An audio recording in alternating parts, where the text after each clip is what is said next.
Should I write about the structure? Can you say that one more time? I didn't hear you. Should we write about structure or just? No, just the things which are usually included in the lesson plan. Okay. Like if you want to plan your lesson, what information is included?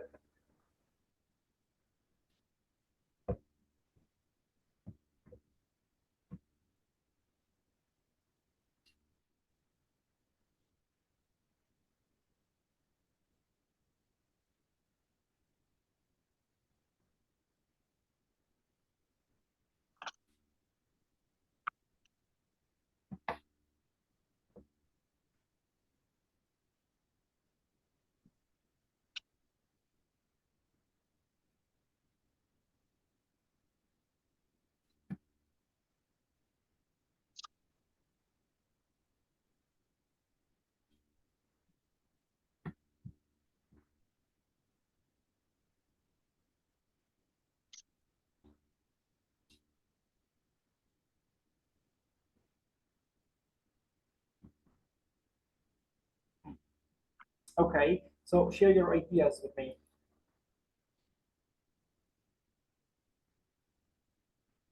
Timing, activities, homework, additional tasks for fast finishers. Very good. Great. Thank you, Aluna. Any other ideas?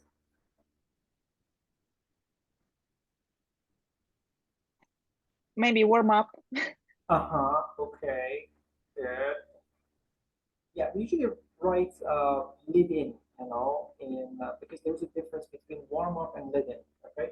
So usually, for example, warm up is for students who are, I don't know, late. You start the class by saying, "Hi, how are you? How's everything?" So you wait for latecomers to join. But lead in is slightly different. We'll discuss it today with each other.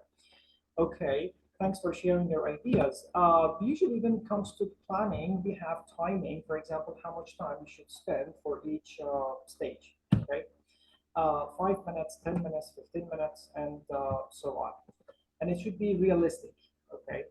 Then interaction patterns, for example, student to student, student teachers, paired work, group work, and so on. It should be included in your lesson plan.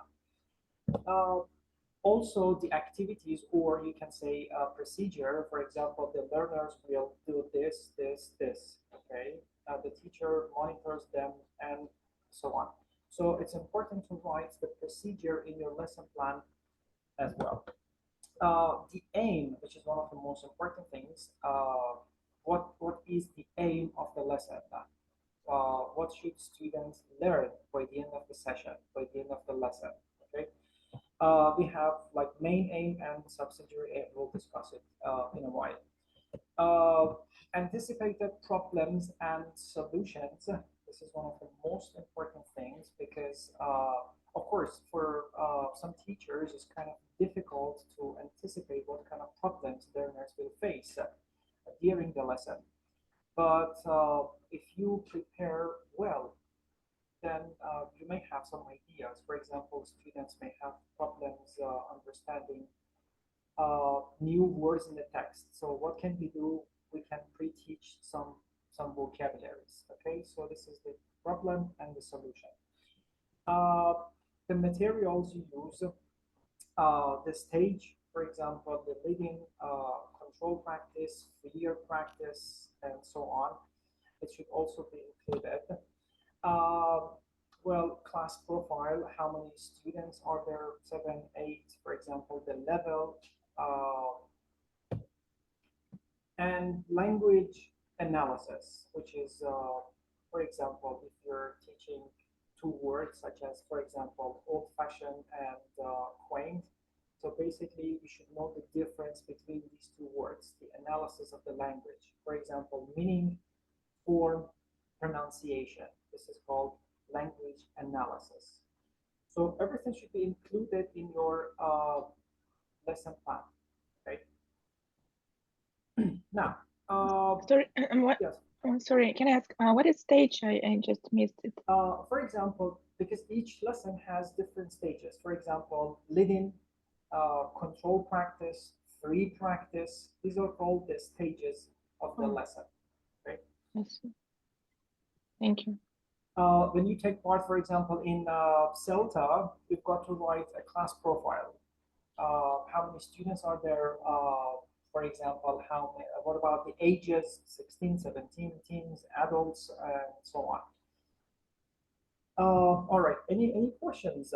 You mentioned actually something about fast finishers. Of course, you can add in your lesson plan, which is called, this is part of the materials that you use for fast finishers. Okay, what kind of materials I can use for fast finishers, or it can be categorized as anticipated problem, and the materials that you have, solutions. Okay, so any questions so far? No? Okay. So I want you to think for a minute and tell me why teachers should plan. What is the importance of planning a lesson? You have 1 minute to think. You can type in the chat box or unmute your mic and share your ideas. So what are the reasons why we use the plan? Exactly. Why should you plan a lesson?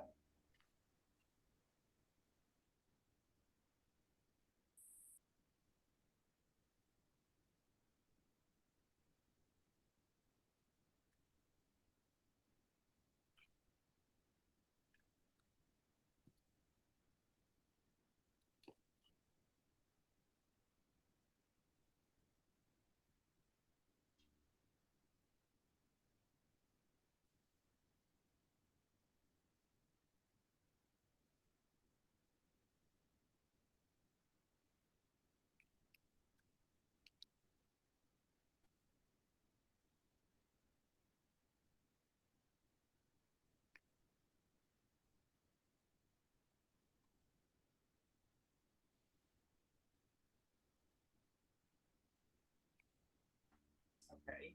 So share your ideas, please. Why should we plan? What is the importance of planning? Can I ask the question? Sure. I think that the importance of the plan is not to forget to complete the context of the lesson, necessary information. Good. Great.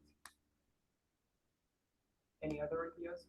I think that first of all we should have the aim and the ways how can we reach this goal. So that is why we use the plan. Exactly. Exactly. So the aim, to reach the aim. Yes, all the And also, oh yes, and also to get ready for difficult questions on grammar, for example, to prepare for explanation, because as for me, it's very difficult to explain grammar because I just learned it and I didn't think about it a lot. And some people just don't understand something and it's difficult to You'll explain. have a cool session actually on grammar next week, so you don't have to worry about that, how to teach grammar. Okay. So Okay. basically, we plan to create a logical sequence. Okay, that's one of the most important things. Because every lesson has a structure. Okay, how to start with, what to start with, how to finish the lesson, what we do, for example, with fast finishers, as you mentioned, and so on. Another important thing is when you plan your lesson, you're confident, so you know what to do within the next 60 minutes or 90 minutes. Okay, it does boost teachers' confidence. Okay, we can achieve goals at the end of the session. For example, by the end of the session, learners will have blah blah blah blah. They'll have understood the difference between present perfect and present perfect continuous. Okay, so there is a goal for that, and it prevents over reliance on textbooks that much. Okay, I believe that maybe there are some teachers who are experienced and they can make snap decisions. Okay, they may not prepare that much. But in the beginning of your career, I think it's of utmost importance to prepare effectively and to prepare for your lesson well. All right. Now, if you look at here, there are 5 jobs. Okay.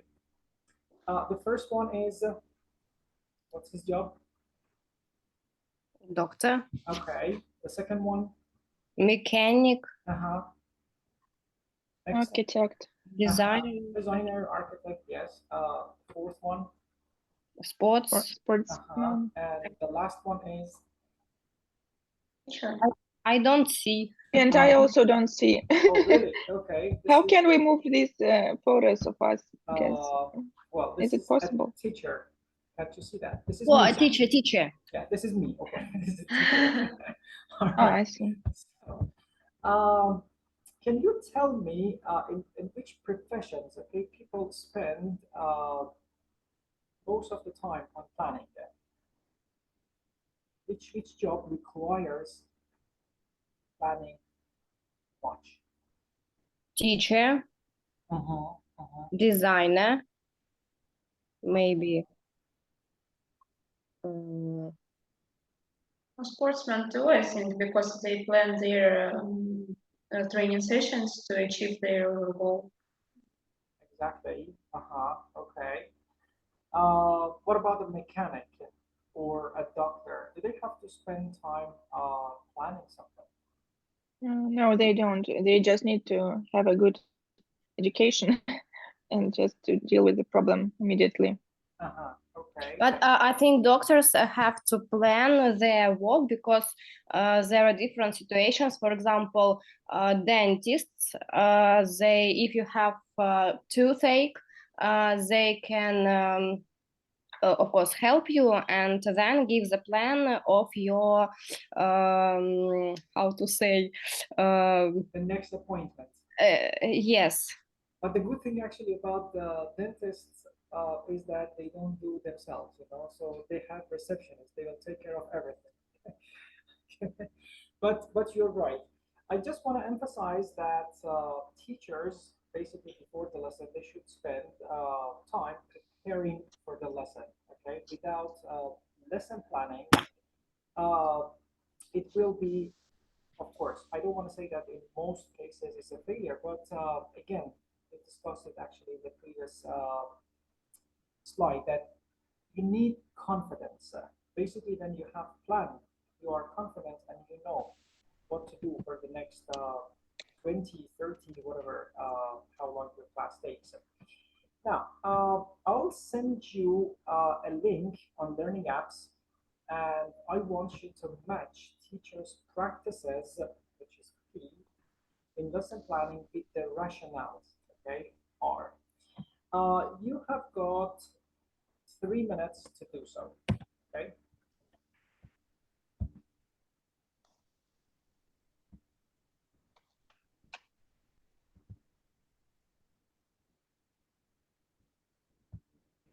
Check the chat box, please. Can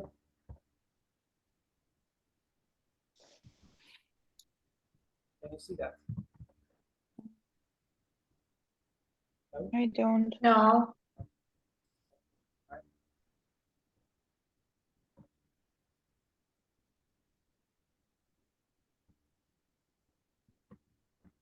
Not now? Yes. Okay, good. So 3 minutes to match the practices with their rationales.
Okay. Done?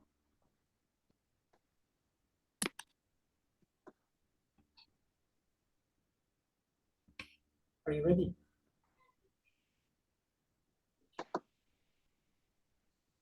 Almost ready. Okay.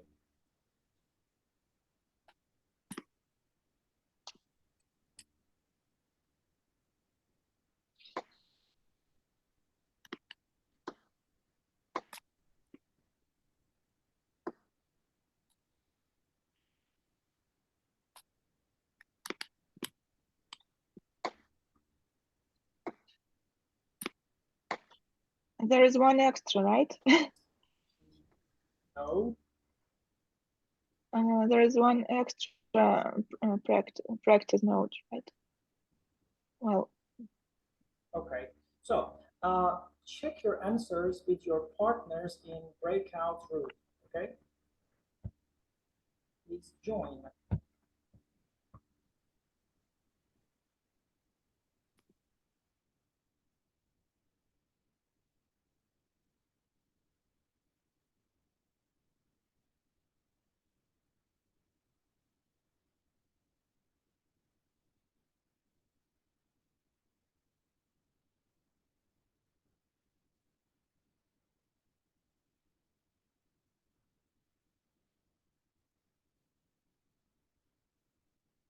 Tanya, are you there?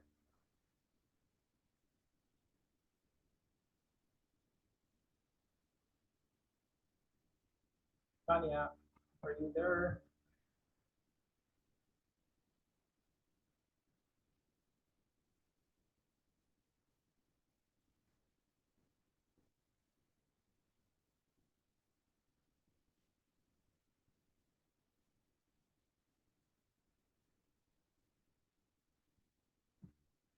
let's just read out.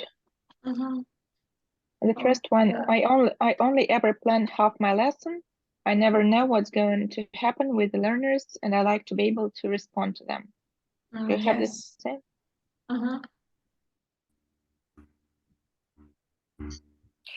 Okay. My lesson plans are like raw sketches of the lesson. I hate the feeling that I might run out of things to do, maybe. I'm not sure.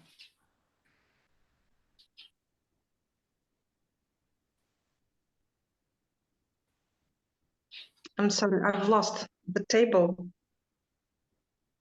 That's why I cannot say it now. Okay, let's check together. Okay. Let's check. Yes. I only, okay. Let's go back to the main room. Okay.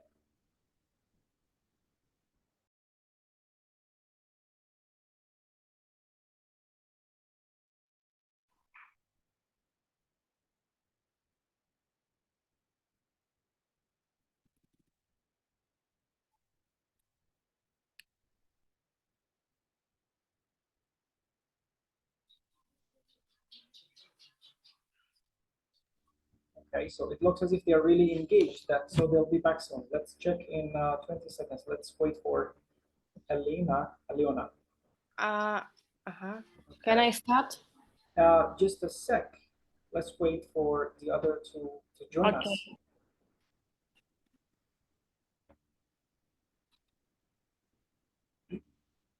So your answers are correct. Alina, were your answers correct?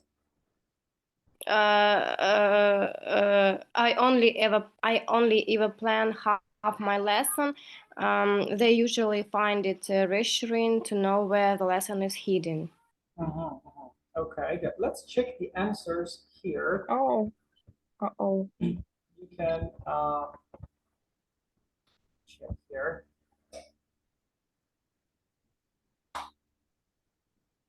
Let me share it here with you. The answer is much easier.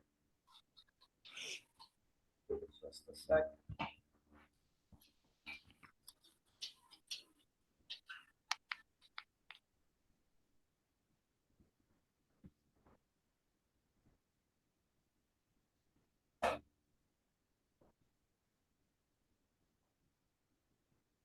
Can you see that?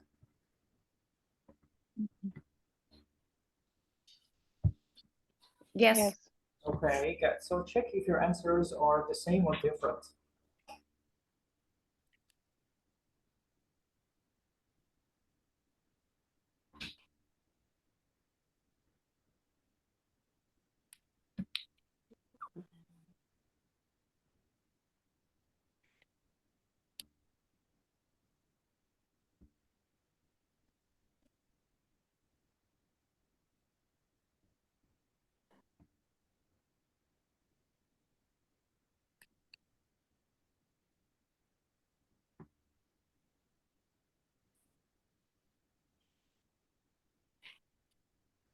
Okay, so can you tell me which of them are true for you?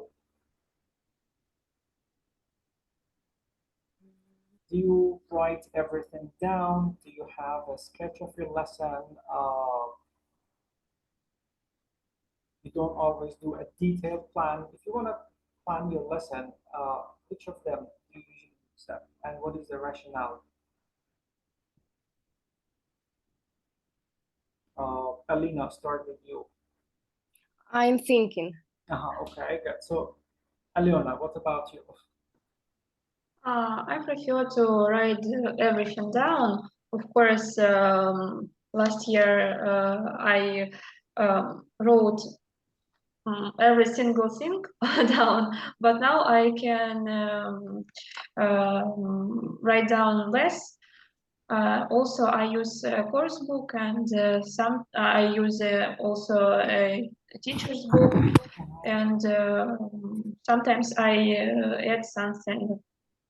Do you write timing in your lesson plan? For example, this activity may take 10 to 15 minutes, okay, or 5 to 10 minutes. Yes, I usually plan this thing. And what about the interaction pattern? Like student, student, student, teacher, pair work, group work, you write it down in your lesson plan. Yes, I usually plan this thing too, and I prefer to use a teacher's book.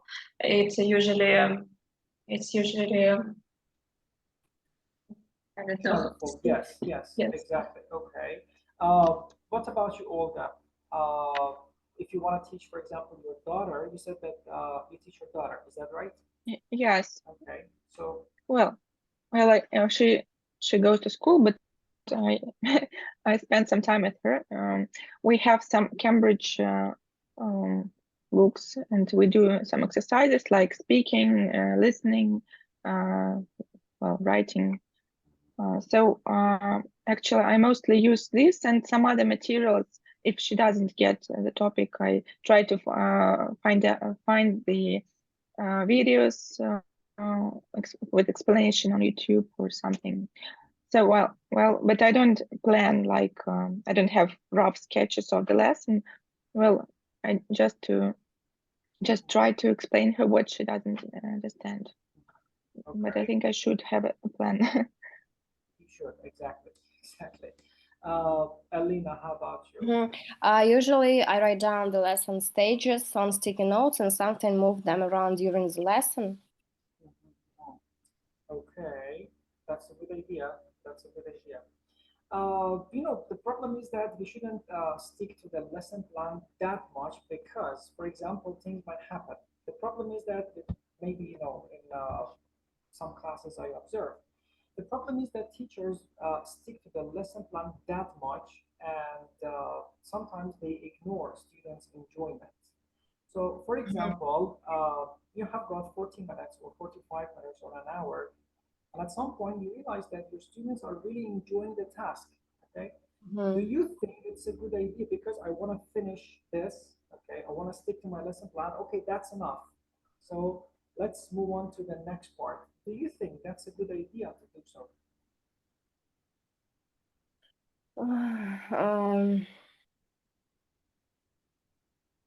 I think it's not very good idea.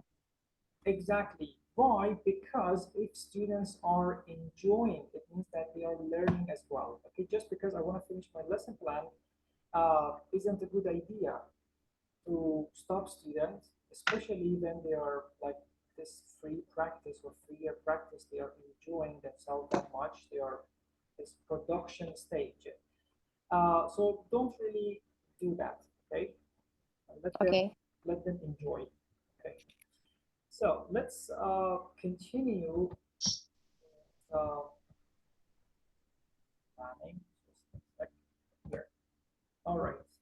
Now, talking about the aim here, we have some sentences, and I want you to tell me which one you think is the best, or which one we can relate to.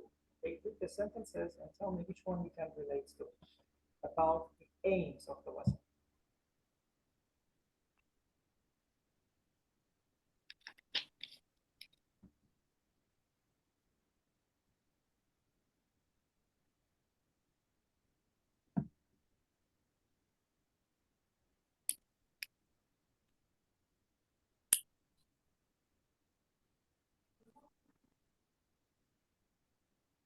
Maybe F option. Well, there is no definite answer, okay? It's just your opinion, okay? And you've got to support. For example, you said they set a goal that can be used to test learners. Of course, this could be one of the main aims. But for example, as for the first one, trainers or directors of studies require them. Of course, they require this, but is it the main aim of the lesson? No. Obviously not, okay? And what about the second one? It makes planning easier. That's true. That's really true.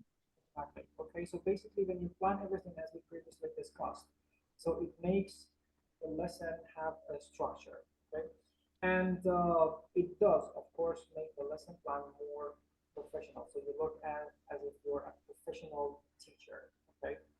And they frame the criteria by which the lesson will be judged, of course, and learners need to know the focus of the lesson. But, well, basically, there is no guarantee if learners have successfully learned or not. While we were doing CELTA course, there were a couple of trainees who wrote, actually, I mean, some of my classmates, they kept writing by the end of the lesson, sorry, by the end of the lesson, learners will have mastered present perfect simple and present perfect continuous, okay? So obviously this is not possible. How's it possible? Within the span of 40 minutes, students will master. You still have students after 1 year, 2 years, 3 years, they still have problems with present simple and present continuous. How's that possible within the span of 40 minutes to master, okay? So when you write a lesson plan, avoid using they will have mastered everything, okay? So the aim, of course, is very important to be written in your lesson plan. Firstly, because it makes your plan easier and also professional. Now, if you look at here, this description of the lesson, can you see that? Mhm. Okay. I want you to read the description and choose the best answer here, okay? Choose the best aim and tell me why the other aims are unsatisfactory. Okay, you have 2 minutes for that. Then we will discuss.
Okay. Which one do you think is the best aim of this lesson description?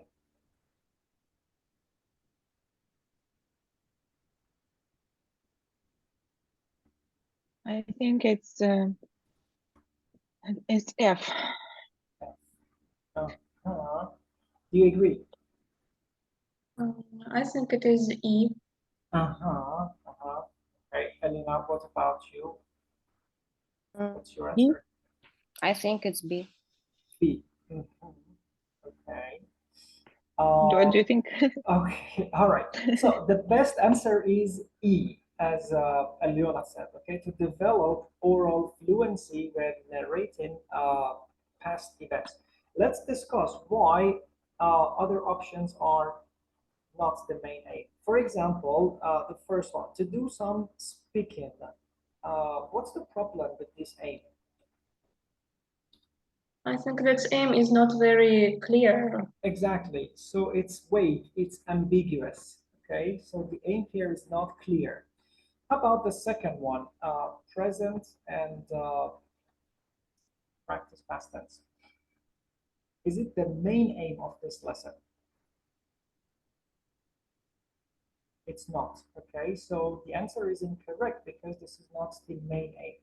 And the next one, to practice writing. So what is the problem? I think the main aim was speaking, not writing. And when you say to practice writing or to practice, for example, speaking, this is too general. Okay, so the main should be specific. Okay, the learners will tell each other stories about disastrous holidays. What's the problem with this one?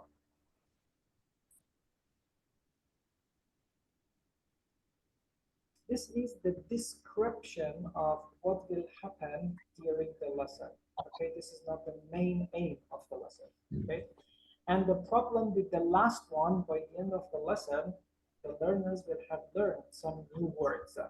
What new words? Okay, so again, this is not clear. This is vague. That's why the best answer is E. Okay. Any questions here? Everything is clear. Okay. So remember that when you write the main aim or the aim in general, it should not be unclear. It should not be vague, or it shouldn't be too general. We will practice actually in a while how to write aims. Now, look at here. There is one example for you. Number one, ABC. Can you read and choose the correct aim?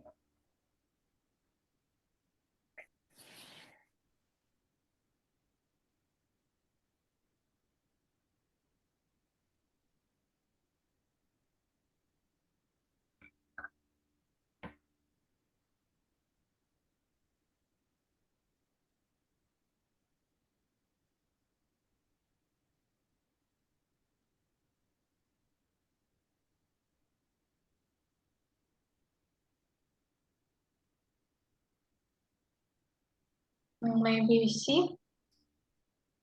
Do you agree, everyone?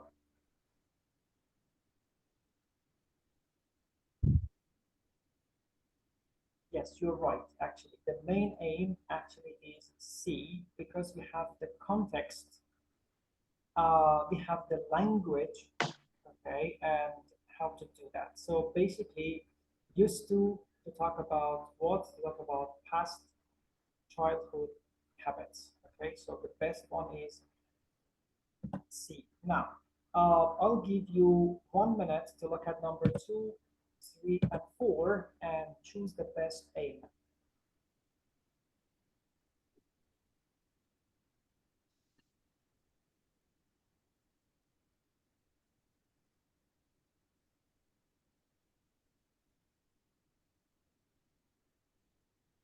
You can type the answers in the chat box.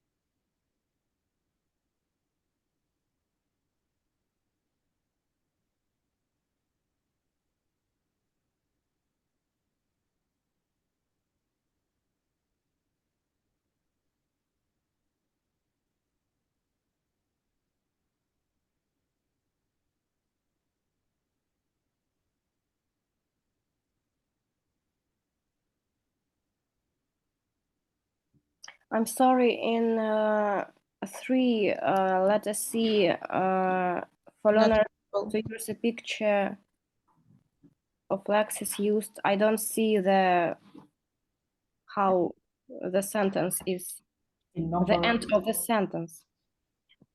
used to talk about, sorry, to talk about, this one. Thank you so much. Talk about kitchen utensils and practice.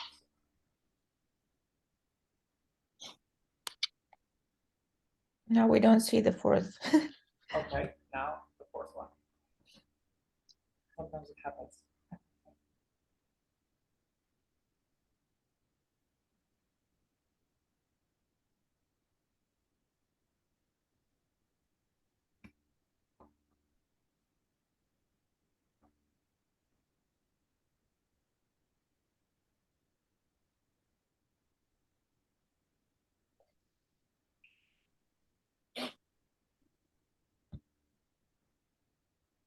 What is mean turn taking skills? One more time. Uh, Take turns, for example, first Uh-huh. you, then you, after that, Natasha, after that, for example, Masha, they take turns speaking. uh-huh. They give them the chance, I mean, everyone to speak.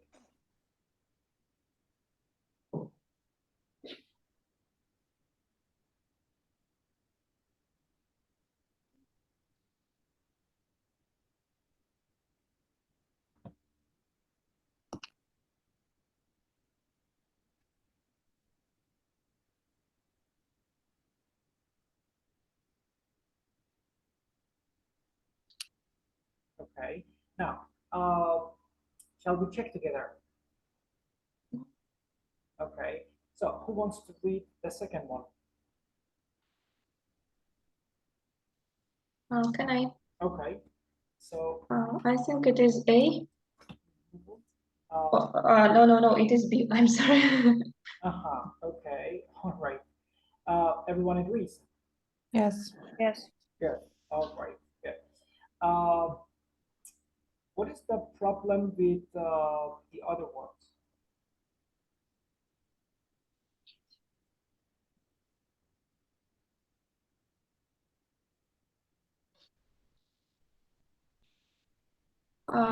About C.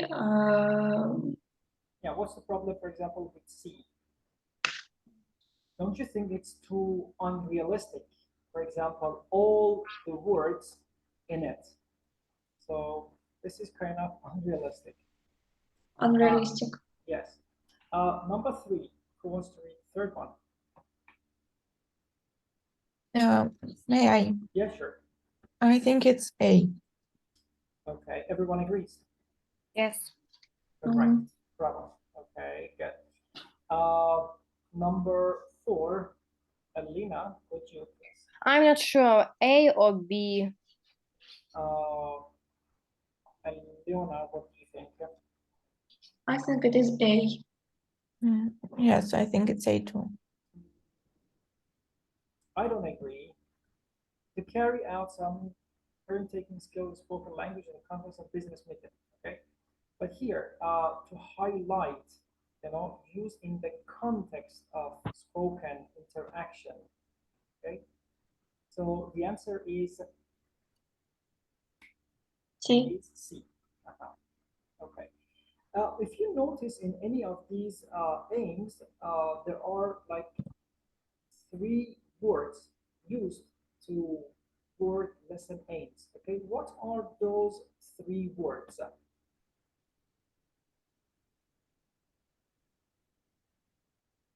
Focus. So, I mean, for example, in number 1, the sentence, the aim has started with to provide, okay, or to clarify. What else? Take a look at number 2. What 3 Practice. Yes. Develop. No, look at the question. What 3 ways are used to word lesson aims? One of them is to provide. Okay. In number 2, it's by the end of the lesson. Yes. Okay. Good. And one more. In number 3, for example, the aim for learners to understand. Okay, so there are 3 ways. The first one, to provide learners. The second one, by the end of the lesson. And the third is for learners to understand the meaning or whatever. Okay. So when you write a lesson plan, you've got to take these 3 ways into consideration.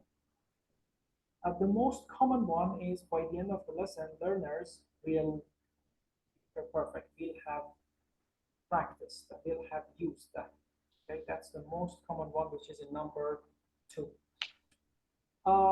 Have you ever written aims like that using by the end of the lesson?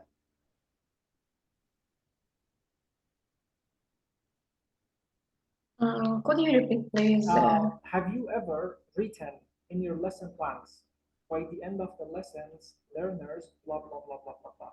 Or no, you just write, for example, interaction patterns, stages, and blah, blah, blah, blah. You don't write the aim like this. Have you ever used by the end of the lesson? I have never written down like this. I just write down something like to, I don't know, practice something. Okay, to practice future perfect, for Yes. example. Alina, how about you?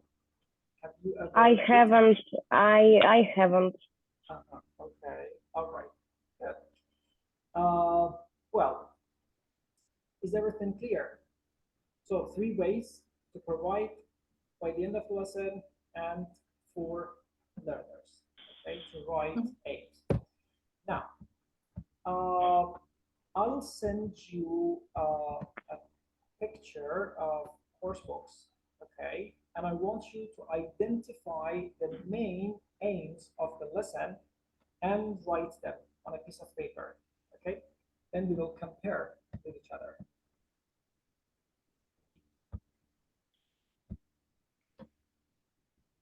I hope you can.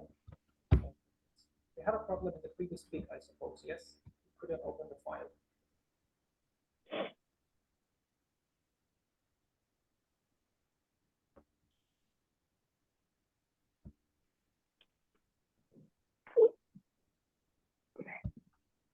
Check the chat box, please.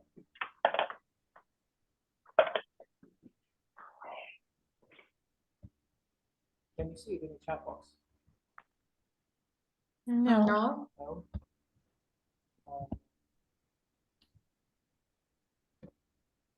What about now? Yes. Okay, good.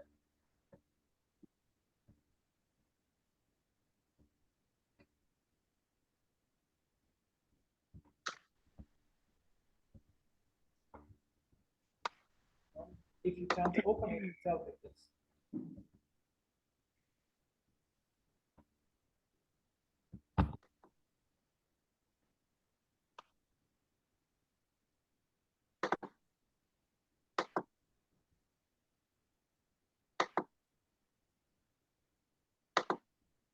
This is the one, yes?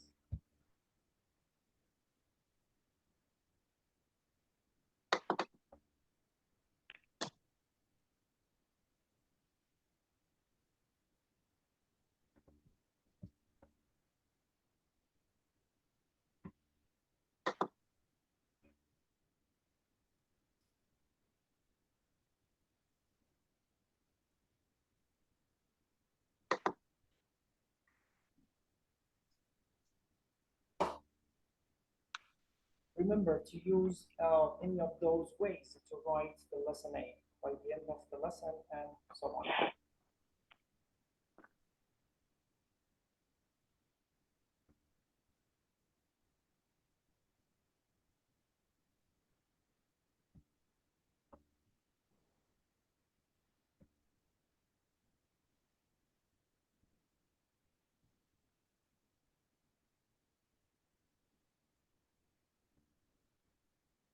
remember the only this page, okay, not the grammar, only the listening.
Okay.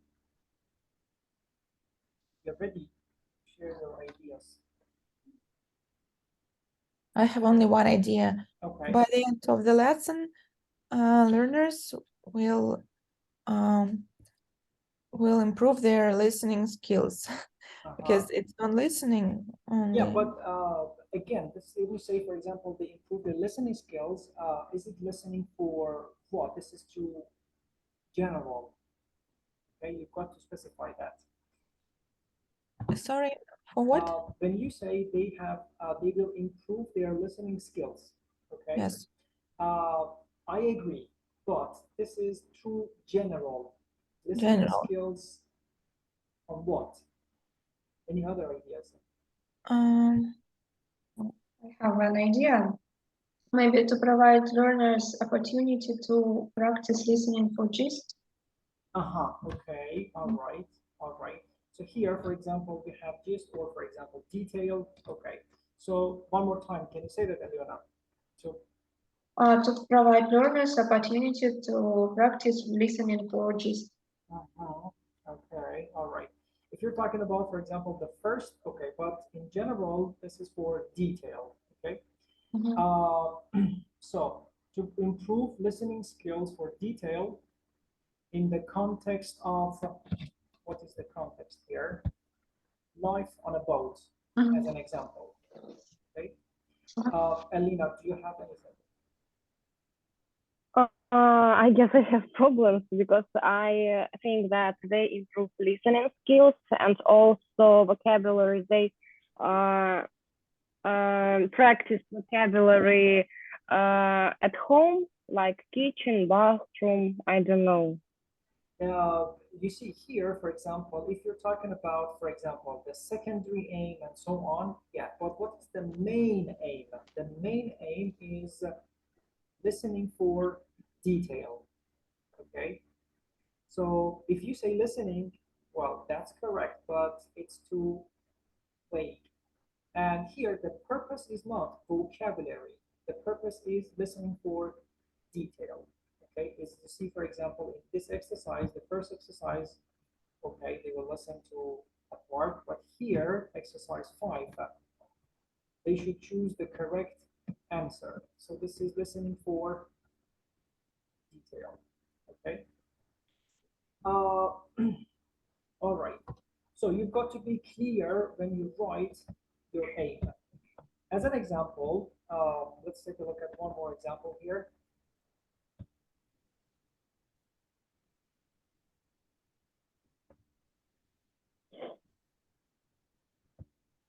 Can you see my screen? Yes. Okay, yeah. Now, here, this part, which is grammar. Look at this part, exercise 1, 2, 3, and tell me this page actually, and tell me what the main aim of this lesson might be.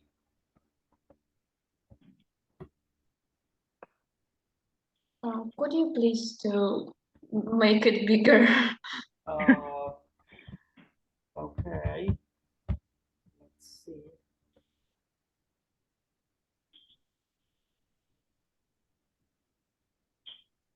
about now? It's better. Any better? Thank you.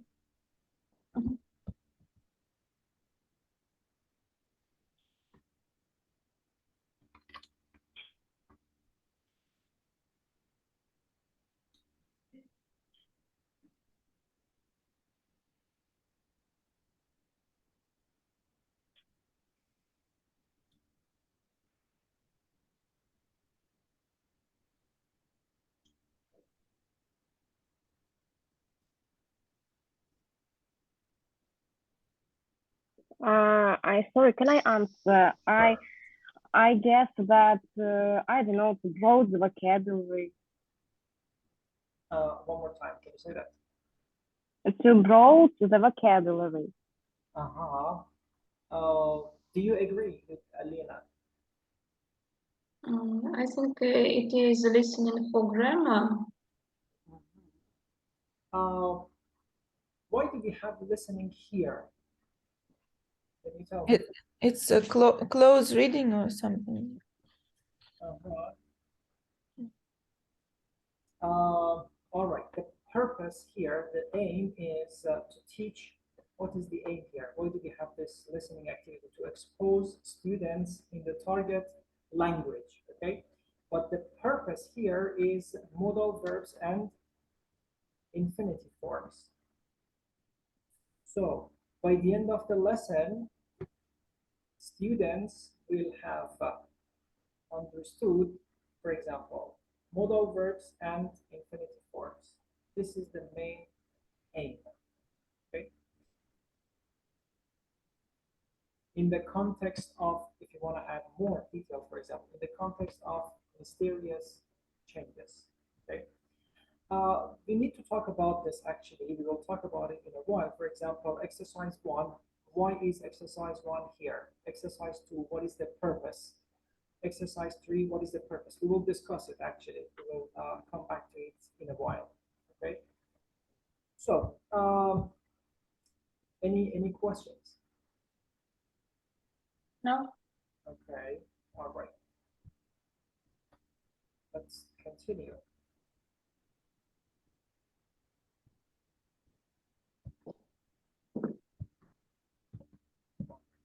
So, talking about interaction patterns here, as you can see, there are 1, 2, 3, 4 pictures. Okay, what IP is interaction patterns? Can you see in the photos and tell me what kind of tasks you think students are doing?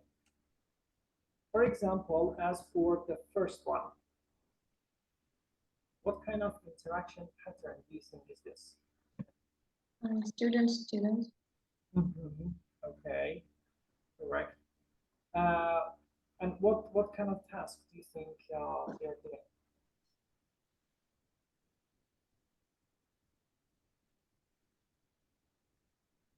It's group work. Is it student again? The first No, one was in I'm pairs. talking about this one. You said students, okay? Uh-huh. What kind of tasks, for example, do you think students are doing? Oh. Speaking tasks. Okay, all right. What about the second Maybe one? they're playing out the dialogue, the role play. Excellent, very good. That's also possible. Correct. The second one, what kind of interaction pattern? Teacher to students. I'm talking about this one. There's no teacher. Yes, it's not a teacher. No. They're all students. Okay. So again, this is students, Mhm. okay, like group work. And what kind of tasks do you think they're doing? Maybe they're watching a movie Uh-huh. and discussing it. Excellent, very good, exactly. Yes. The third one, what kind of interaction pattern? Again, students. They're not talking to each other. Students text.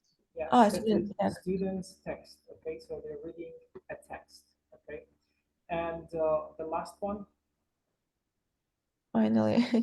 I don't know, is it teacher student or student's teacher? So students teacher or teacher students, no difference. Okay. So, Ah, in any case, yes, the teacher is like interacting with students. Okay. So basically, we have different types of interaction patterns, and you've got to write it in your lesson plan as well. Okay. For example, at this stage, does the teacher interact with students? Students with the text, and so on. Is everything clear here?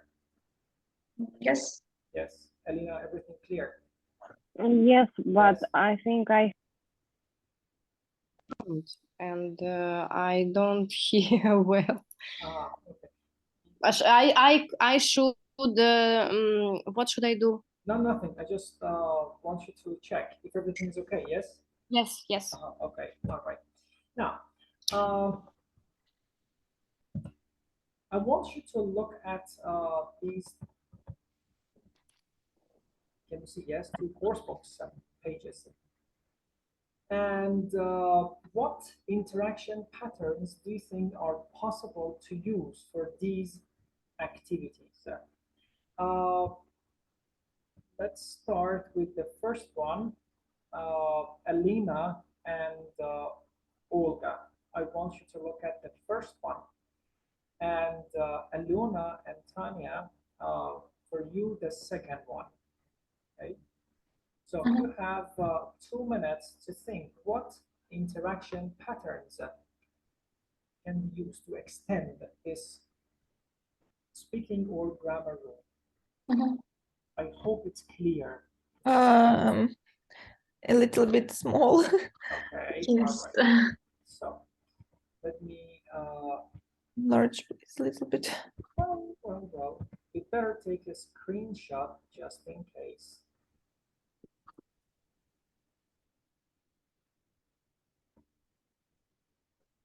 What about now? Amazing. Okay, can you take a screenshot, please? Uh,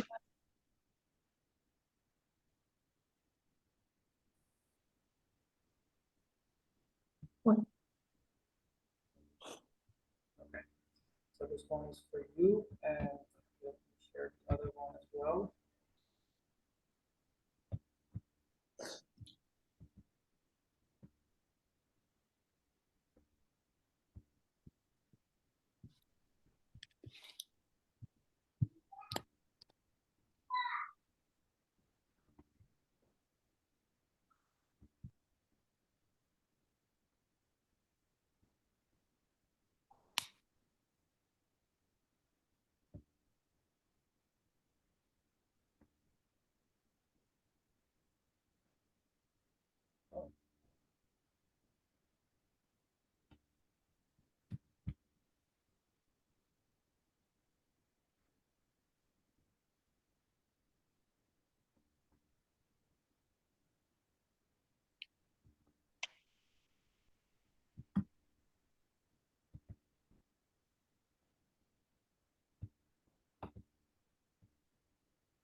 Can you see my screen? No. What about now? Yes. mhm.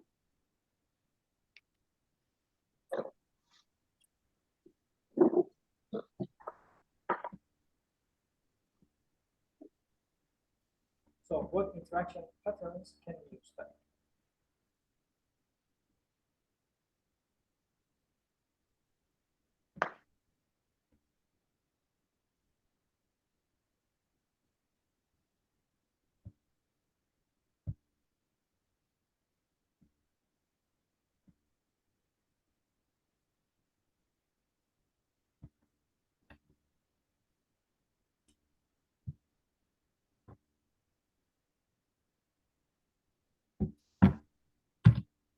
Are we discussing it now? Or? Okay, all right. So let's discuss it together.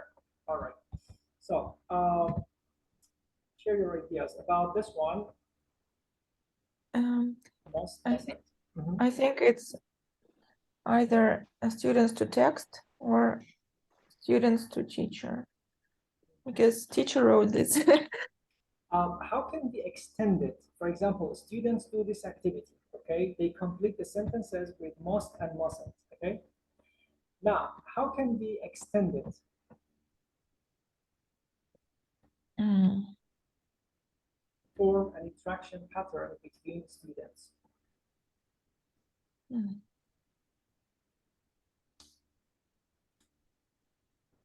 Any ideas? Maybe students need to feel it and then compare. Okay, yes. So one of the ways actually is to compare. Okay, the answers with each other. This is what kind of interaction pattern is here? Yes, it's students to students. And Okay, all right, good. Any other ways that? Any other interaction patterns?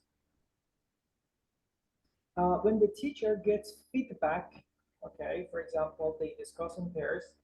When the teacher gets feedback, what kind of interaction pattern is that? Teacher student. Teacher student. Okay, good. Right. What about the next one? First, Uh-huh. me. Yes, yes. First, we can use pattern students text when students do this task by their own. And after that, they can compare their ideas again and discuss. Okay. And after that, teacher can give them feedback. Okay. What kind of interaction pattern? Teacher student. Okay. All right. Do you think it is possible to have it as a group? I mean, this activity can be used then. Improve what? In groups. Can students, for in example, groups. work in groups? I don't think it's a good idea. Basically, for example, if they're done with this activity, they agree or disagree. Okay, they can change partners depending on the number of students, or they can do this mingling activity. For example, you can only have 2 or 3 close friends. What percentage? For example, 80%. Number 2, 70%. Number 3, 100%. They go around the class. Okay, this is called a mingling activity. Okay, they go around the class and ask each other to find out what percentage, for example, is the first one, what percentage is the second one, and so on. So basically, you can use a wide variety of interaction patterns, okay, by a very simple activity. I think we discussed it in the previous session that you've got to change students' seat from time to time, because especially for teens or young learners, that's kind of boring to sit somewhere for a long time. That's why they should change partners from time to time, and they should change their seats. So these kind of activities, especially mingling, when they stand up, they go around the class, they write something on a piece of paper, or they can, for example, here we had 10 sentences with must, mustn't, okay? You can print, for example, 5, 5. Students can go to the board, one of the students. You divide them into 2 groups. If there are, let's say, 8 students, 4, 4. So one of the students goes to the board, takes one of the sentences, comes, sits, and they work in a group of 4. And then the next student stands up and takes another one. It helps,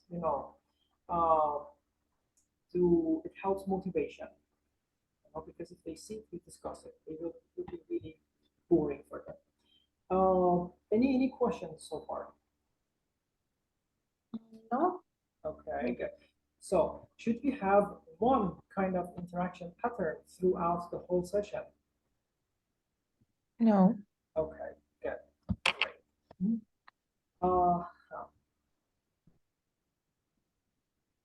Great. Let's continue if you don't have any questions.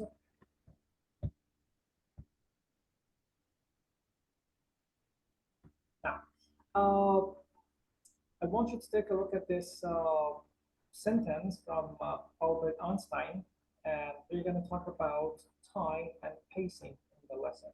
And tell me why you think this sentence is related to pacing or time of the lesson. When the lesson is boring, it looks like it lasts forever. And when it's interesting, it ends very quickly. Exactly. Okay. The clear example is, for example, when your students listen to the audio, I don't know if you have ever experienced this or not. It happened to me a couple of times. That's why I decided to share this with you as well. When your students listen to the audio for the first time and you want to do it for the second time, you as a teacher feel bored because you understand everything. But do you think that this is the same for your students if they listen, for example, for the second time? Do you think it's really boring for them? Mm, I Not don't know. really. It depends. Yeah, if it is, for example, such a long one, like for example, 7 minutes, 6 minutes, 8 Uh-huh. minutes, yes, it might be kind of boring. Okay, but for especially for lower levels, it's not. The first time, okay. The second time, they try to understand. Okay, so this is just relativity. And as Olga said, if the lesson is interesting, it's like a minute. But if it is really boring, it lasts for, you know, 3 hours maybe sometimes. Uh, Timing and pace, of course, is very important when you plan your lesson. There are some tips I would like to share with you. Usually, when you have problems with time management, I think it seems advisable to ask one of your colleagues to observe your class, and they can give you feedback. I don't really think there is something wrong with observation. Some teachers, I had the experience, this is normal for teachers to be under pressure when they are being observed. Okay? But then we have this peer observation. I don't know where you work. If you have this system of peer observation, when teachers observe each other, it's really useful, and sometimes you can give each other interesting tips. So once in a while, you can ask your colleagues because they see things from a different angle. Okay. Have you ever done it? Have you ever asked any of your colleagues to observe your class? No. Never. Okay. Aliona, have you ever done it? Yes, I have. I have only one colleague. It's my boss, and she always helps me. So that is why it's useful. Okay. And Alina, what about you? Yes, I have such experience. My colleague had a lesson with my group, and then I got a feedback from her. Was it And useful? Was it useful? Yes, because she has more experience than me, and especially for uh, I get interesting information, and especially for pupils, it was interesting. Uh, Good. That's good. Perfect. So next time, you can ask your colleagues, or you can simply ask, students to give you feedback. For example, this can be done directly or indirectly. For example, if say at the end of the lesson, I sometimes ask my students, what was the most interesting thing you learned today? What didn't you like about today's lesson? know, and they are ready to share their ideas with you. At some point, you realize that, okay, maybe it was not interesting, the time was a problem, pace was a problem, some parts could have been uh, slow, fast, and so on. So ask your students at the end of the class how they feel. What was the most interesting thing they learned? What was the most boring? What was not interesting? Not, I don't think it's good. What was the most boring is not good. So you'd better say what was not really interesting, you know, about today's lesson. So get feedback from them. You can monitor yourself. I don't know if it is possible for you to record yourself. Okay. Once, if you have an online class, especially, it's very easy to record yourself, to record your lesson, to see what the problem was or what kind of strength you have during the lesson.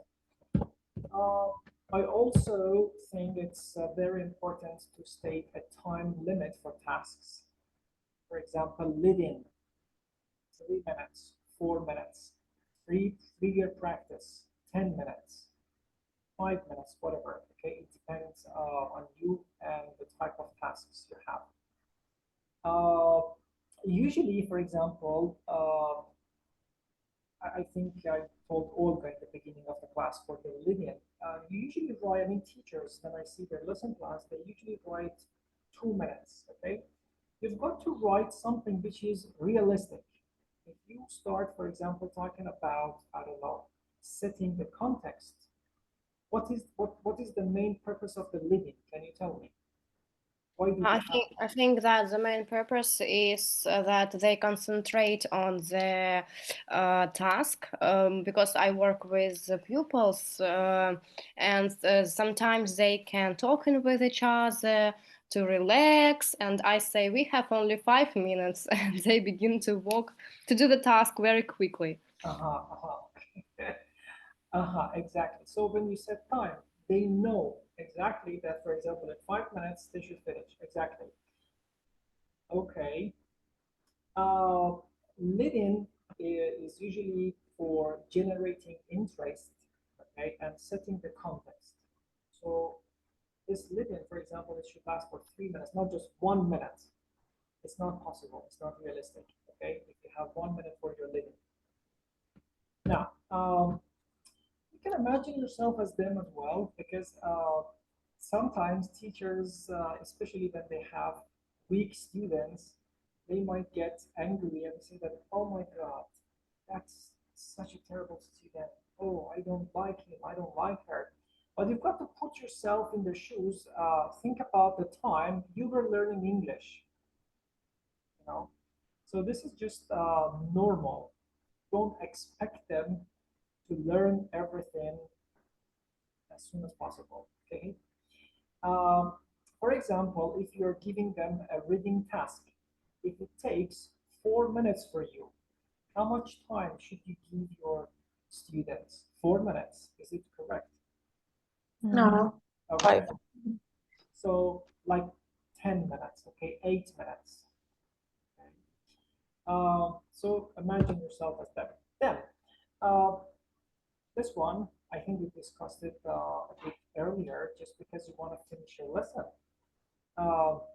Doesn't mean that you should finish the activity, especially the one students are enjoying. If your students ask you, please, one more time, let's do this activity one more time. Don't say, no, no, no, no, that's enough. Okay, so give them the chance to do it one more time. Why not? What's the problem? So you've got to listen to your students' interests as well. They play this hangman, they play charades, I don't know, a lot of games in the class.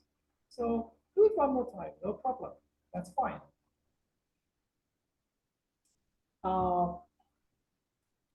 Then something interesting, prepare thoroughly, but your responsibility actually is to teach the learners, not the plan. Okay? So you don't really need to stick to the plan that much. Okay.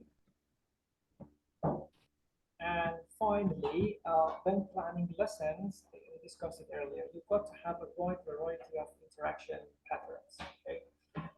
Small groups, mingle activities, pairs, teacher, student, student, teacher. A question, we discussed it last week, TTT. What is TTT? Teacher token time. Yeah, teacher talking time. And what is STT? Students token time. Yes. Which one should be more during the lesson? Students. Obviously, yes. Great. So you've got to, when you plan your lesson, try to have more group works, pair works, mingling activities, and so on. Okay. Well, any other tips you would like to add?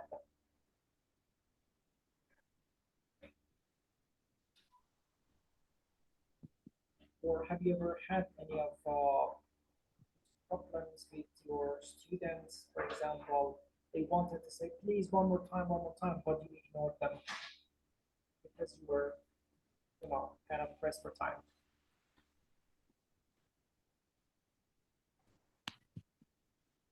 Sometimes young learners Uh-huh. want to do this activity again, for example, a game, but we can't do the game all the lessons, so that is why I must to say that's enough. Exactly. It certainly depends. Yes, certainly depends. Okay, all right. Uh, let's move on. But before we talk about planning further, I'll give you like 2 minutes, okay, to have rest. Only 2 minutes, okay, to drink some water. I don't know, gonna grab a snack or whatever, and be back, please, in 2 minutes, okay?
Okay,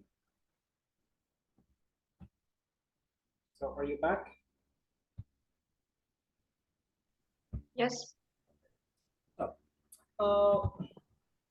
Uh, Ben, this is a picture of Ben, who's an English teacher, okay, has recently started teaching. Can you hear me? Yes. Okay. So, has just begun teacher training course. Look at the notes number 1 to number 9 below on his training sessions, okay, on planning. Uh, number 1 to number 9, tell me if he has noted everything correctly or not. Has he written down everything correctly or there are mistakes here? You have 1 minute.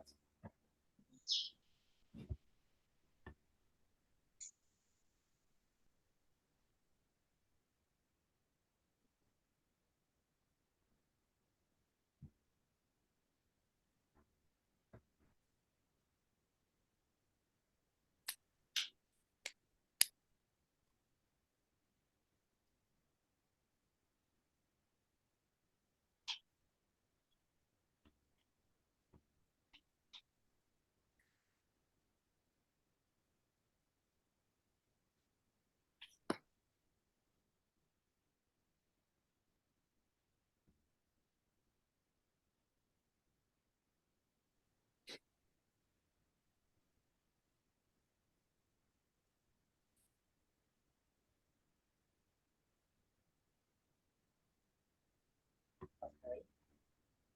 So has I he think noted everything down correctly?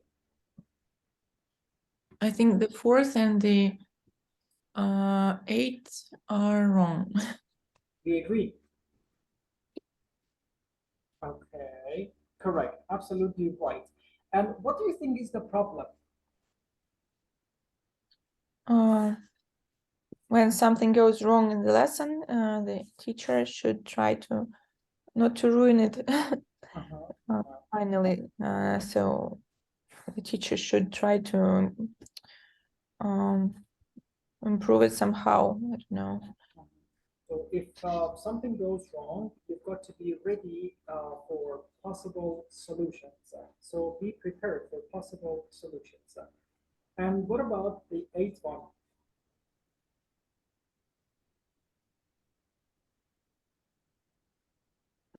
The teacher shouldn't always follow the course book only. We should use some other techniques, teaching aids. Okay, so these are the stages of planning the lesson. Now I'll show you the lesson plan, the one that we usually use in Language Link. First, I want you to take a screenshot of this page. Take a screenshot.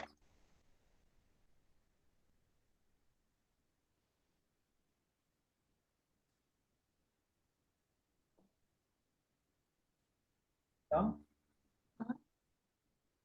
Okay. Now, screenshot. All right. I want you to match number 1 to number 9 with the words here in the lesson plan. Okay.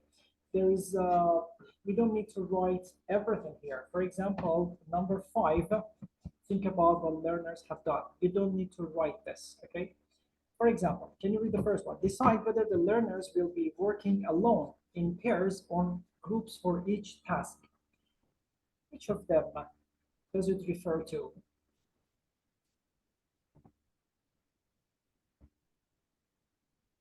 In pairs, groups? Interaction patterns. Exactly. So number 1 is interaction pattern. Okay.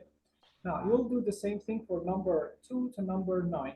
Which number is not needed? 4 and 8.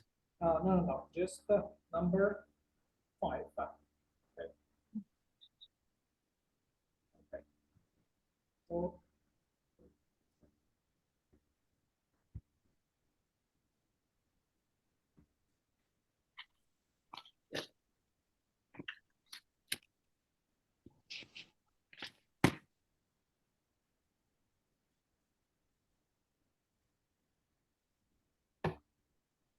Could you remind, please, what does mean assumptions? you don't need to write this one. It's not here. Okay.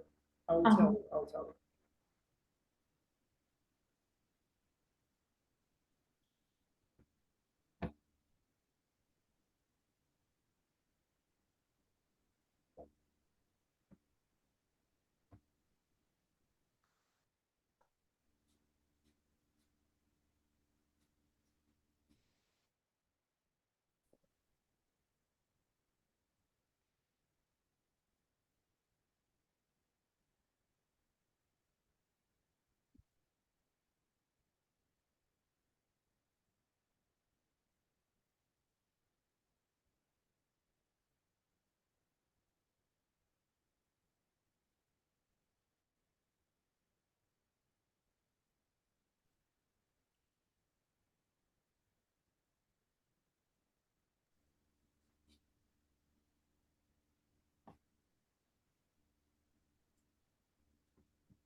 If you're ready, tell me. Mhm. Ready? Okay.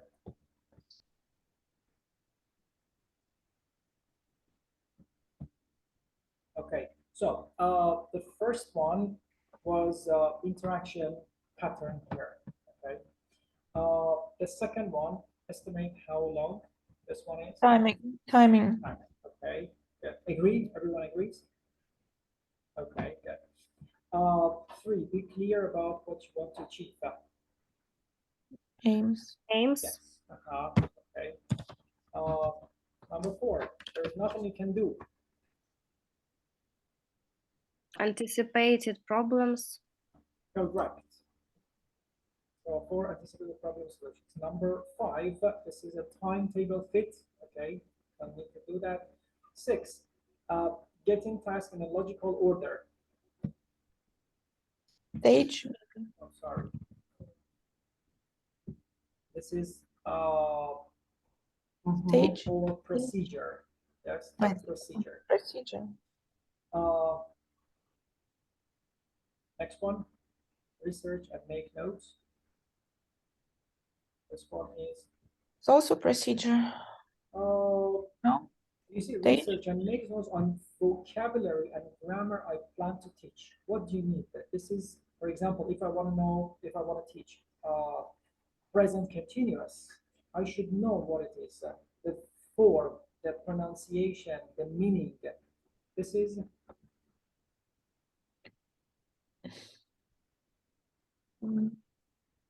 if I want to teach, for example, vocabulary, I should know if it is positive, the verb, for example, adjectives, personality adjectives. I should know if this adjective is positive, if it is negative, when I can use, when students can use. This is language analysis. Yes. Here. It's not here. Language analysis. Here. Can you see? At the bottom of the page. Ah, That's language analysis. I missed it. Okay. Next one, number 8. This one is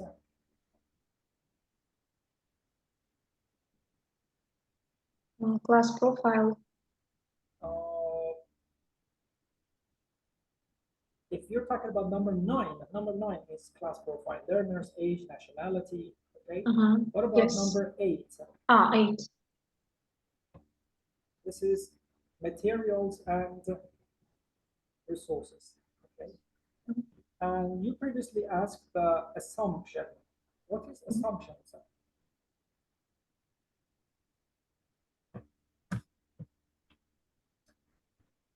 Yes. What students already know about the topic. Okay, this is called the assumption. About the language, if your students know anything about the topic, about the language, this is your assumption. For example, if you want to teach 10 vocabularies, okay, you assume that, okay, they know 5 words, okay? This is your assumption. All right. Here. Okay. Now, let's take a look at here of the staging. I want you to put number 1 to A to G, A to G in the correct order. Okay, they're not in the correct order. You've got to put them in the correct order. You have 2 minutes for that. You can write the letters on a piece of paper or in the chat box if you like.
Okay. Ready? Yes. Okay, yeah. Let's check. The answers are the same or different.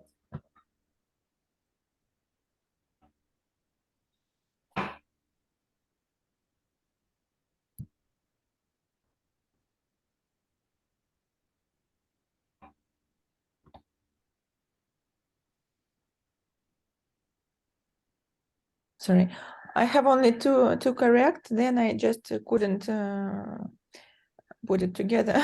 Okay. Probably because it was too much, yes? Mm, I Okay. didn't get who was the right. So here are the questions. No, I just didn't get who is the writer here. So just puzzled me. I didn't get your question. I didn't understand who is the writer. Well, like teacher sets comprehension task on writer's overall feeling. The writer is the writer of, for example, the text. Because the text wasn't mentioned in the previous numbers. So they only mentioned discussion and pictures. Now, when we say, for example, the writer here, for example, at in reading as an example, after the students read, there are some questions about the writer's general feeling about extreme sport. So students should guess Oh, if the correct answer is A, I B, see. I or see. C. Okay, good. So let's take a look at something a bit challenging. What I want you to do is to plan to teach a page from a course book. What you should do is to aim the main aim of the lesson. Okay, you should write it down on a piece of paper. We should write the stages. Okay, for example, what should students do in this stage, next stage? And also timing, for example, 5 minutes, 10 minutes, 2 minutes, and also interaction patterns. Okay? So main aim, stage and their aims, timing, and interaction patterns. Okay? Be ready to present your ideas. I'll give you 5 minutes for that. How long is the lesson? I will show you. You should guess. Okay. Let me show you a picture.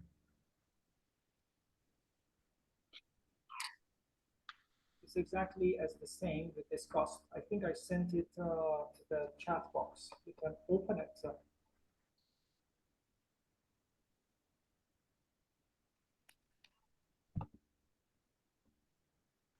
Again.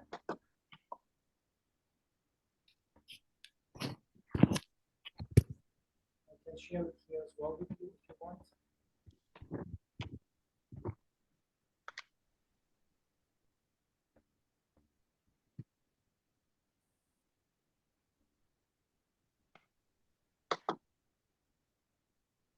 Here, mysterious changes.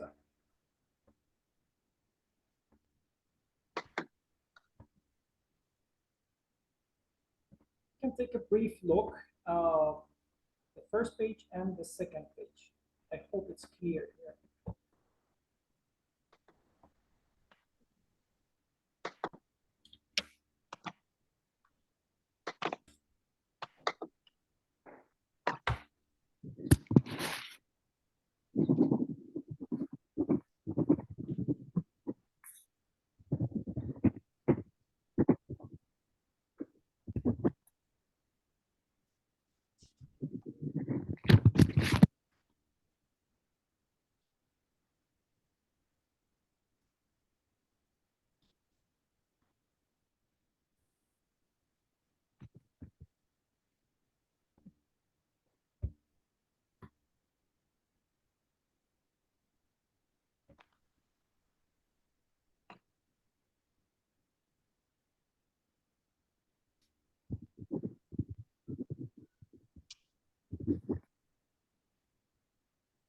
remember to write name for each activity. For example, 1, 2, 3, 4, and so on.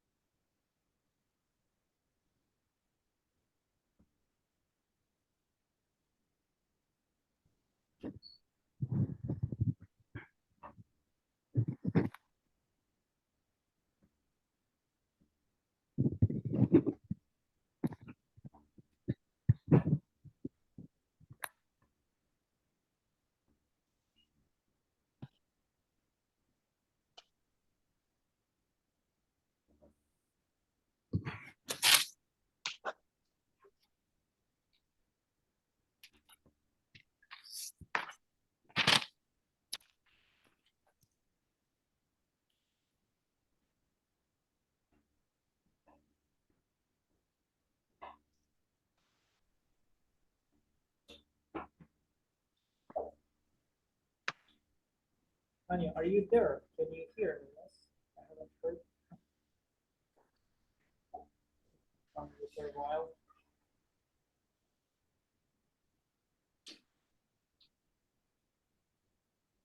Anya, can you hear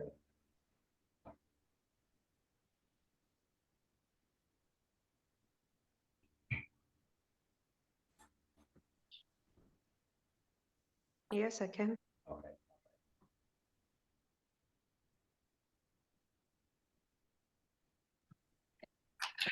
Sorry, can you please move, yes, below a little bit? I will scroll down.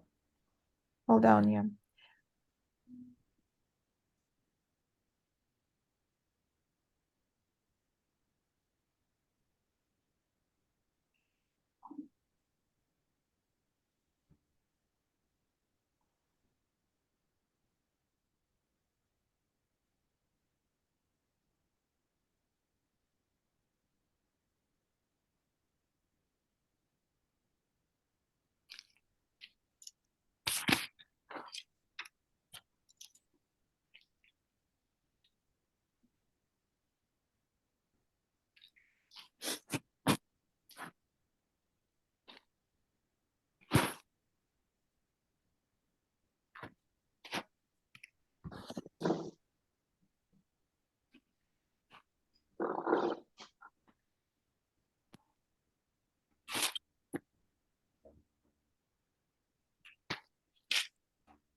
ready, you can share your ideas.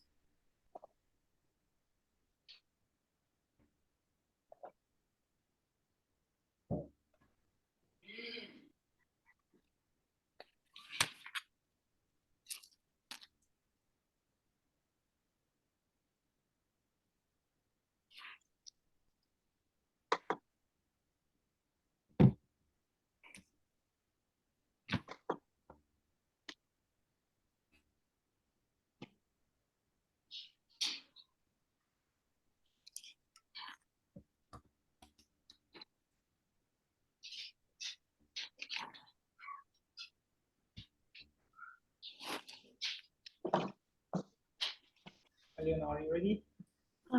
Yes, I can try. So would you like to share your ideas with us? I'm not gonna use breakout rooms because you're kind of pressed for time, okay? So that's why we can do it.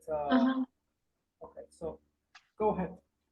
Okay, the first task is something like lead in, right? We present a topic and also we do listening for gist. Yeah, Because we so- have a question, what did they change their minds about? So basically to set the context and expose the students, yes? Is it consciously or subconsciously? Consciously means This is subconsciously, okay, without students notice that, okay? So subconsciously set the context, okay? All right, and expose students, sorry. Second one, how much time do you think it may take? it's about 5 or 7 minutes. Okay, all right. Well, it Uh, depends, of course, on the audio as well, okay? But yes. they should listen, and after that, they share ideas with each other, okay? What interaction pattern after, what did they change their minds about? Teacher, student, students, students. Do you give students time to check their answers with each other? Students. Yes, okay, good. So students, they check answers with each other, okay. Two, who would like to say about the second one?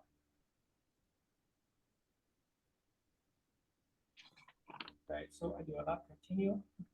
Okay.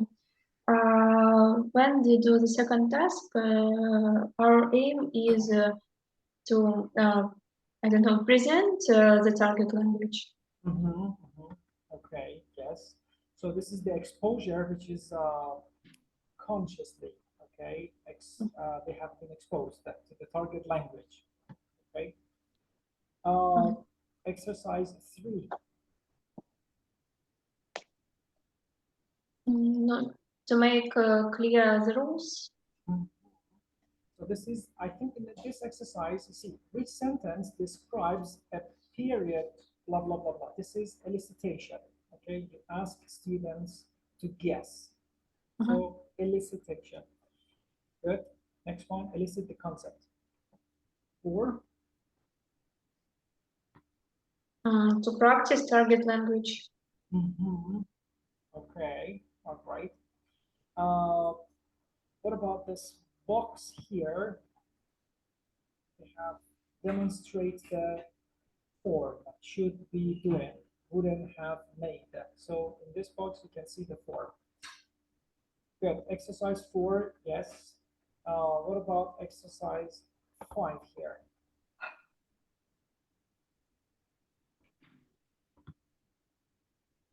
So you provide students with the weak forms of have and be.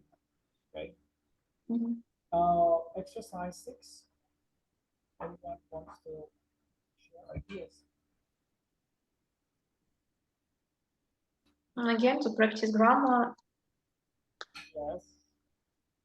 So this is controlled practice. Controlled. Okay, so to facilitate controlled practice. Okay. Exercise 7. This is to check It's a speaking task. How can they say free practice or guided? Guided practice. Guided Yes, practice. this is a guided practice. Right. Exercise 8 is the check of exercise 7. Okay. And what about the last one? This is, what stage is that? 3-year practice. 3-year. Okay, good. So exercise 6, control practice. Then exercise 7, guided practice, and exercise 9, 3-year practice. And how much time do you give students in this task? Exercise 9.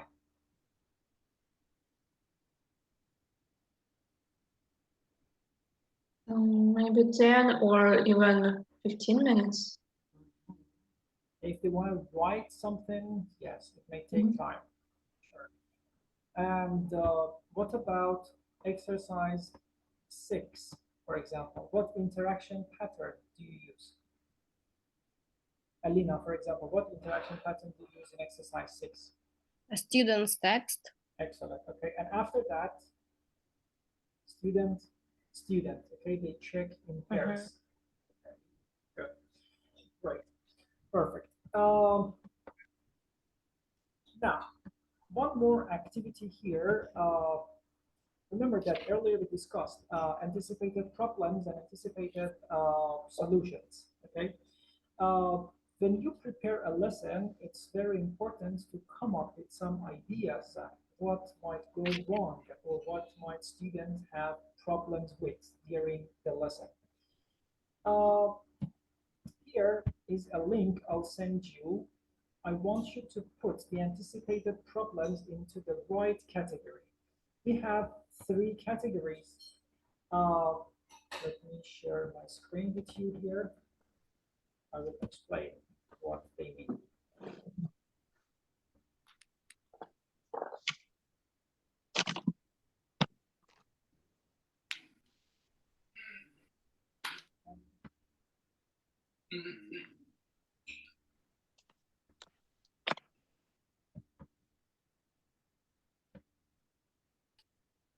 Can you see? Can you check the chat box? Okay. So you should put the anticipated problems into these 3 categories: linguistic, organizational, and individual. What is linguistic? When students have problems with the language, it's difficult for them to understand the language. Individual, like individual characteristics of every single student. I mean, students are different from each other. And organizational might refer to classroom management, okay? As an example, weaker students may avoid using the new vocabulary in their answers. Which one do you think it refers to? Is it linguistic? Is it organizational? Is it about classroom management, this one? Linguistic, maybe. Okay, so you drag it and put it here, okay? When you are done, you can check your answers here by clicking on this. 2 minutes.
Done?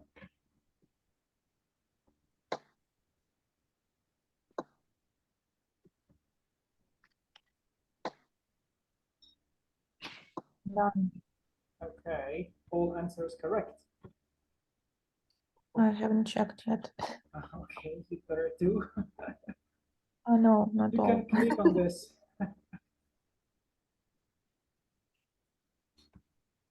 Not all. It's okay, it's okay.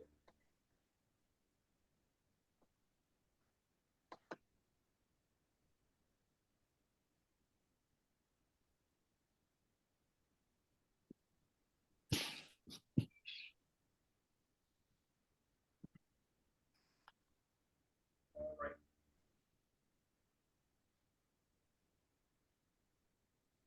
Any problems?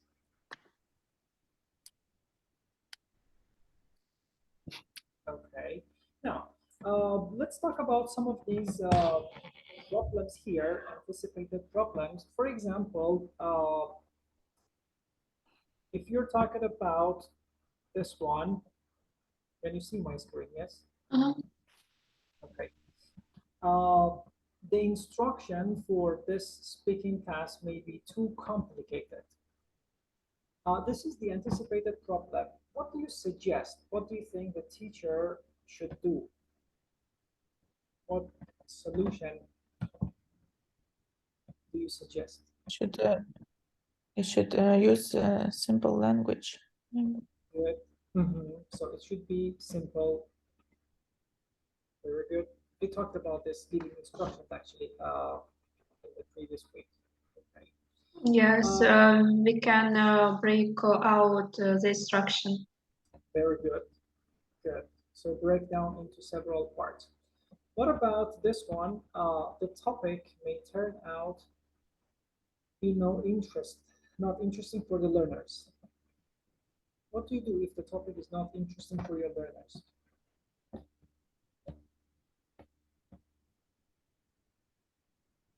What solution? Change the topic. It is possible, yes, exactly. For example, not all the time, of course. For example, your students don't like talking about this, okay, let's change it. Talk about that, let's change it. You shouldn't do it all the time. But for example, if your students don't have any idea about, let's say, Polina Gagarina, okay, they don't know who she is, then you can replace the singer with somebody else, someone who is more famous, okay?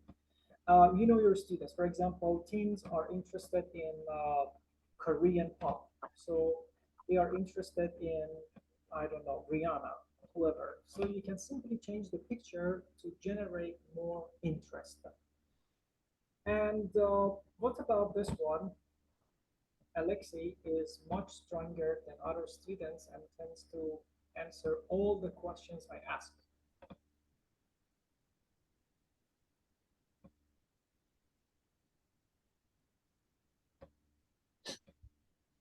If Try your to student- ask other students more.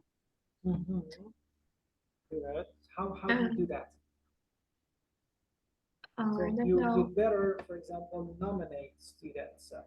Okay. Of course, you cannot say everybody can answer apart from Alexei. You shouldn't do that. Okay.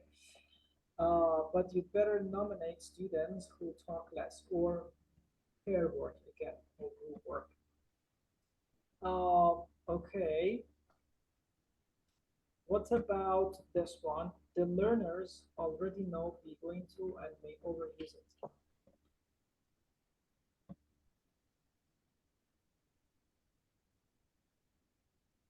I don't know. Ask them to use other constructions. Yes, very good. So, for example, will.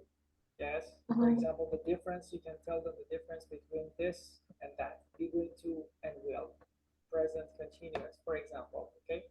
So you've got to expose them. Okay. They should be in the exposure. All right, good. So these are actually the solutions you can come up with. And next time you want to plan your lesson, I think it's very important to think about anticipated problems. The problem is that if you don't teach, sometimes it's kind of difficult to come up with anticipated anticipated problems. During the lesson, you realize, oh my God, I should have done this. I should have done that. I should have taught some words in advance. That's one of the most challenging parts of writing a lesson plan. But I think as time goes by, as you gain more and more experience, and if you teach the same books over and over again, then you're more or less familiar with what problems your students might have. Okay? Let's take a look at this last part as the reflection,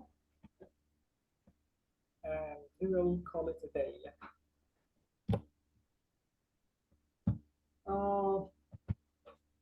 Here, read the questions written by trainee teachers for their trainers. Okay, Andrew, Sophie, and Sam. And can you answer any of them?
Okay. So as for the first one, any ideas? Do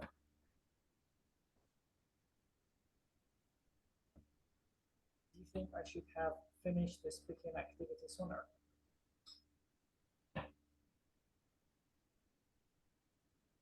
I think he might give them more time than it was planned, but also he had to, I don't know, control this. Exactly. So you've got to make sure to stick to the lesson plan once in a while. Of course, I told you if the students are very enjoying, but as long as there was feedback stage, for example, they talked about the topic for 20 minutes, 30 minutes, I don't know how long. If there is feedback after that, that's acceptable. But in any case, you've got to make sure. Okay. What about the second one?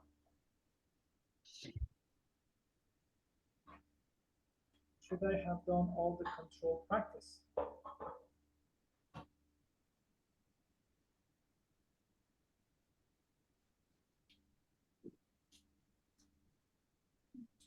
So, yes, I want to say something. Here, the variety of pace can be important. So you've got to pay attention to the pace of the lesson. And as for the last one, any suggestions? I wanted to teach language for talking about plants, then present continuous, then negative, positive.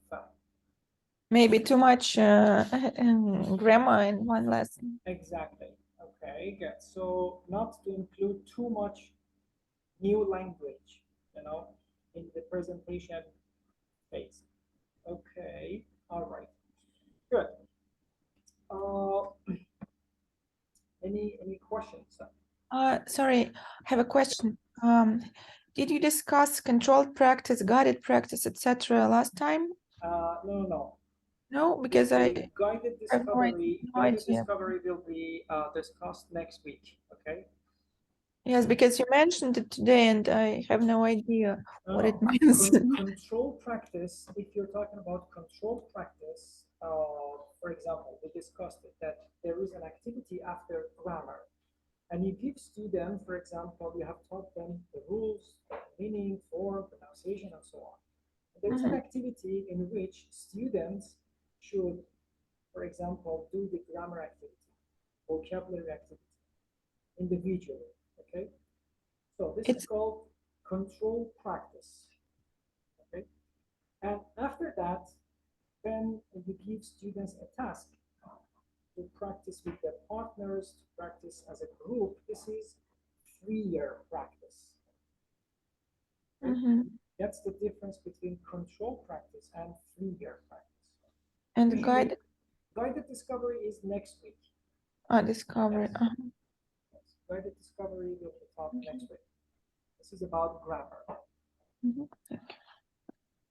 All right. So,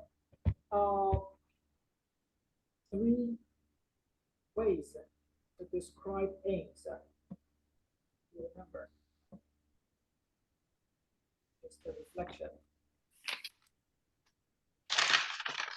Describe aims. Yes. Do you remember we discussed it? Y, B, N. By the end of the lesson, to provide learners, for learners to. Right. Okay. All right. What kind of interaction patterns? Students to text, students to students, teacher to students. Very good. All right. Good. Great. And anticipated problem and solutions we discussed. All right. Thank you very much. If you have any questions, feel free to ask me. And I think nothing else to mention. I'll see you, I think, in 2 weeks. Next week, you'll have a lesson with Juliana and Victoria. Okay. Any questions? Can I ask a question? Sure. There was a problem when 3 or 4 students speak Russian working in pairs. How can we solve this problem? Should we change groups or what? Exactly. So I think it's very important if you're talking about young learners. Yes. Yes. If you're talking about young learners, you've got to set rules from the very beginning.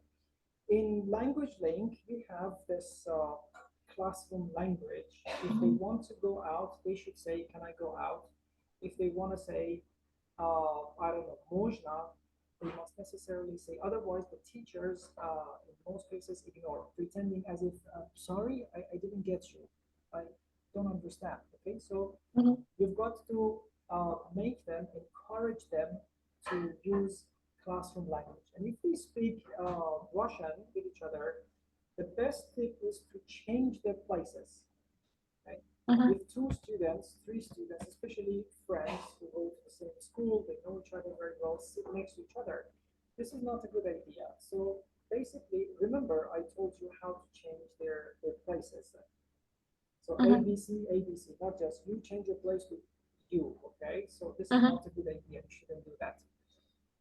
It should be done indirectly, either by pens, for example, different colors. For example, you are black, blue, red. So change your partners. And they should know. For young learners, yes, you should set rules from the first session that they can't speak Russian. Okay. And Thank you you. know, there is one more thing actually in Jim Scrivener. If you read this classroom management, there is just a L1 time. Okay, so you can give them some time. I mean, but they should know when it is. If they really like to speak Russian, okay, 2 minutes, okay, no problem. In the beginning of the lesson. You yourself should not actually in the very beginning. Hello, okay, let's speak Russian. That's not a good idea. Okay, you know your students better. You should find the best time for this, rule. For example, after 30 minutes, then you want to give them a break. Okay, so they can simply leave and speak Russian. No problem. Because if you say don't speak Russian, don't speak Russian, don't speak Russian, they will continue doing that. Okay. Mhm. So L1 time. Mhm. Okay, Missy, thank you. You're welcome. So have a lot of fun and good luck. Thank you. Goodbye. Welcome. Bye bye. Bye Bye. bye. Bye.